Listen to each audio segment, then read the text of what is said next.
We can do it, the iconic catchphrase of an iconic mascot. We Can Do It, designed by J. Howard Miller in late 1942, features a Rosie the Riveter. Rosies were the millions of American women who worked in shipyard jobs as well as in factories during the war. Tens of thousands of women are already at work in aircraft. More are being added as fast as they apply.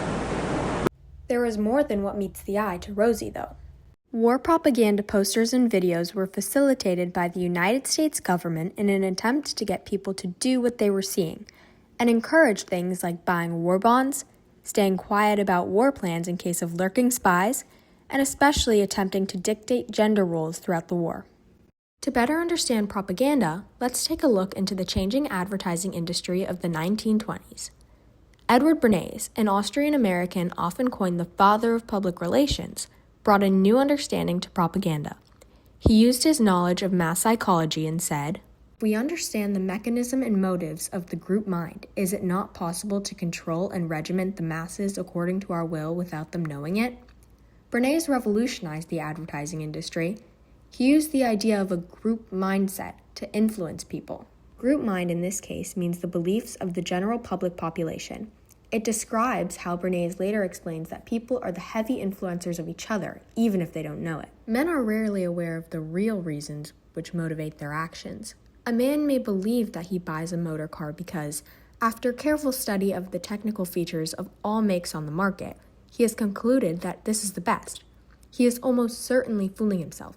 He bought it, perhaps, because a friend whose financial acumen he respects bought one last week, or because his neighbors believed that he was not able to afford a car of that class, says Bernays. When Bernays talks about the man not being able to truly understand why he bought the car, it is really talking about the man's ego working. The idea to prove his neighbors wrong or hold himself to the same high standard to the respected financial acumen is all an ego boost. We can see the same creation of desire throughout real-world propaganda from this time period. A common visual theme to World War II propaganda posters is muscular, powerful men and mighty machines. While muscular men you can see in propaganda posters presented a proud display of national confidence, it was also a play on masculine ego, working to evoke strength and duty.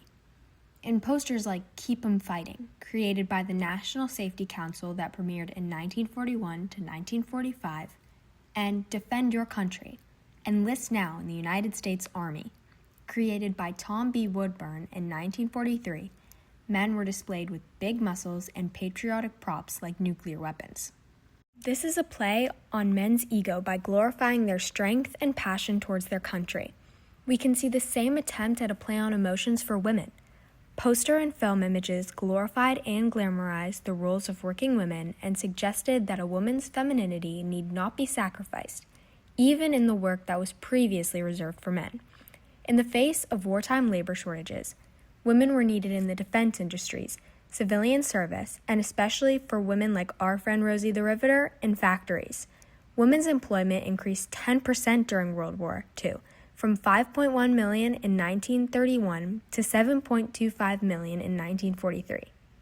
As shown in Do the Job He Left Behind, created by Robert G. Harris, issued in 1943, and Are You a Girl with a Star-Spangled Heart? Join the WAC Now, created by Bradshaw Crandall in 1943. Women are shown doing, quote, men's jobs and entering the Women's Army Corps. Words like Star-Spangled Heart intend to create a sense of patriotism in women viewing the piece. As for Do the Job He Left Behind, the emphasis on he evokes a feeling of pride and ability, reinforcing that women can do the same jobs as men. This is a thought-out play on ego and dignity.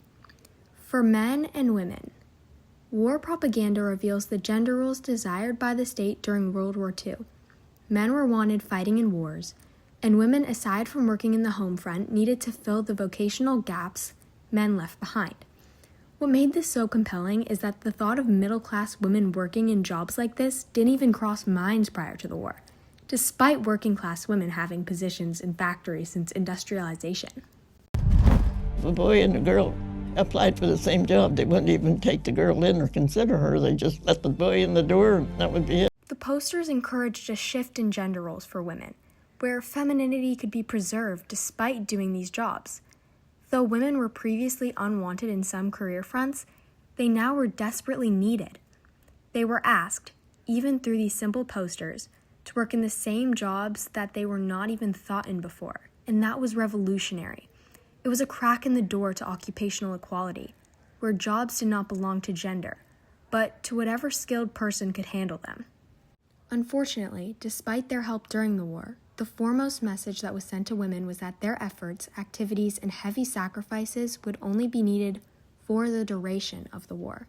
However, temporary and unprecedented the wartime crisis, American women would find that their individual and collective experiences from 1941 to 1945 prevented them from stepping back into a pre-war social and economic structure.